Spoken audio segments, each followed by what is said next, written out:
റസൂലുള്ളാഹി സ്വല്ലല്ലാഹു അലൈഹി വസല്ലം തങ്ങൾ പറഞ്ഞു, കുൻതു നബിയ്യൻ വ ആദമു ബൈനൽ മാഇ വത്തീൻ.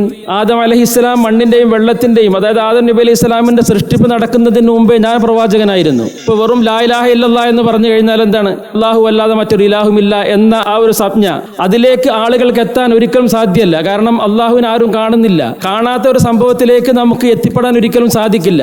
അതുകൊണ്ടാണ് അല്ലാഹു സുബ്ഹാനഹു വ തആല അതിന്റെ കൂടെ മുഹമ്മദ് റസൂലുള്ളാഹ്, ഈ മുഹമ്മദ് റസൂലുള്ളാഹിയോട് കൂടെ മാത്രമേ അല്ലാഹുവിലേക്ക് എത്താൻ സാധിക്കൂ എന്ന രീതിയിലാണ് ഈ കലിമത്ത് തൗഹീദ് സംവിധാനിച്ചിട്ടുള്ളത്. എന്നാൽ റസൂൽ സല്ലല്ലാഹു അലൈഹി വസല്ലം തങ്ങൾ പ്രത്യക്ഷമായി ലോകത്ത് വരുന്നതിന് മുമ്പ് ഈ കലിമത്ത് തൗഹീദ് ഈ മുഹമ്മദ് റസൂലുള്ളാഹിയിലൂടെ എങ്ങനെയാണ് ആളുകൾക്ക് അല്ലാഹുവിലേക്ക് എത്താൻ സാധിച്ചത്? റസൂൽ സല്ലല്ലാഹു അലൈഹി വസല്ലം തങ്ങളുടെ ഖലീഫമാരായിട്ടുള്ള അമ്പിയാക്കന്മാരാണ് ഇവിടെ റസൂൽ സല്ലല്ലാഹു അലൈഹി വസല്ലം തങ്ങൾ വഴി അല്ലാഹുവിലേക്ക് ആളുകളെ എത്തിച്ചുകൊണ്ടിരുന്നത്.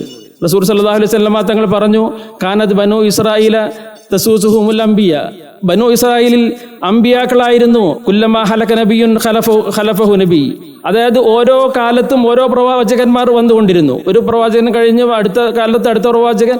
ഈ പ്രവാചകന്റെ ഡ്യൂട്ടി മുഹമ്മദ് റസൂലുള്ളാഹിയിലൂടെ അള്ളാഹുവിലേക്ക് ആളുകളെ എത്തിക്കുക എന്നതാണ്. കാരണം ആത്യന്തികമായുള്ള പ്രവാചകൻ റസൂൽ എന്ന് പറയുന്നത് മുഹമ്മദ് റസൂലുള്ളാഹിയാണ്. മറ്റുള്ള പ്രവാചകന്മാരൊക്കെ ഈ പ്രവാചകന്റെ ഖലീഫമാരായിട്ടാണ് അല്ലാഹു സുബ്ഹാനഹു വ തആല നിയമിച്ചിട്ടുള്ളത്.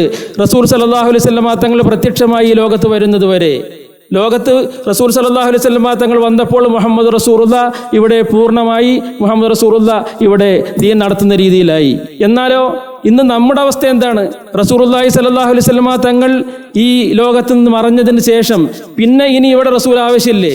കാരണം റസൂലുള്ളാഹി സ്വല്ലല്ലാഹു അലൈഹി വസല്ലം തങ്ങൾ വരുന്നതിന് മുമ്പ് മുഹമ്മദ് റസൂലുള്ളാഹിയിലൂടെ അള്ളാഹുവിലേക്ക് ആളുകളെ എത്തിക്കാൻ വേണ്ടി അള്ളാഹു പ്രവാചകന്മാരെ അയച്ചിരുന്നു.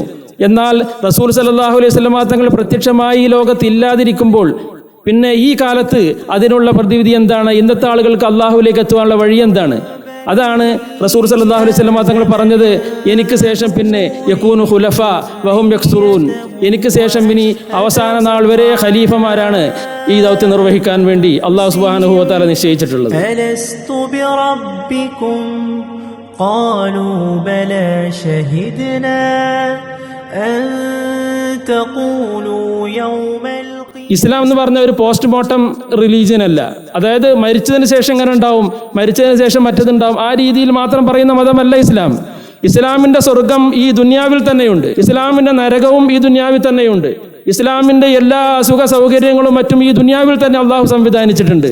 മുഹമ്മദ് റസൂലുള്ളാഹിയെ മനസ്സിലാക്കിക്കൊണ്ട് മുഹമ്മദ് റസൂലുള്ളാഹി സംവിധാനിക്കുന്ന മാർഗത്തിലൂടെ അത് ഓരോ കാലത്തെ മുഹമ്മദ് റസൂലുള്ളാഹിയാണ് ഉദ്ദേശിക്കുന്നത്. ഇന്നത്തെ മുഹമ്മദ് റസൂലുള്ളാഹിയുടെ പിൻഗാമിയായ നിസാമുദ്ദീൻ ഷാ ഖാദിരി ചിശ്തിയുടെ ആജ്ഞയനുസരിച്ച് കറക്റ്റായി നാം ജീവിച്ചാൽ ഇവിടെ നിന്ന് തന്നെ സ്വർഗം നമുക്ക് അനുഭവിക്കാൻ കഴിയും. ഇവിടെ നിന്ന് തന്നെ അല്ലാത്തവർക്ക് നരകവും അനുഭവിക്കാൻ കഴിയും. അതാണ് റസൂലുള്ളാഹി സ്വല്ലല്ലാഹു അലൈഹി വസല്ലം തങ്ങളുടെ പവർ.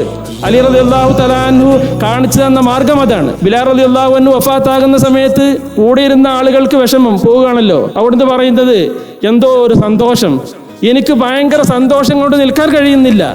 വളരെ സന്തോഷത്തോടെ ആഹ്ലാദിച്ചുകൊണ്ടാണ് അവിടുന്ന് ഇവിടെ പറഞ്ഞു പോയത്.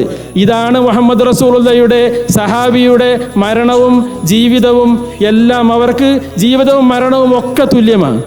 ഈ സംഭവമാണ് ഇന്ന് നമുക്ക് നിസാമുദ്ദീൻ ഷാ ഖാദിരി ചിശ്തി ഇവിടെ കാണിച്ചുകൊണ്ടിരിക്കുന്നത്.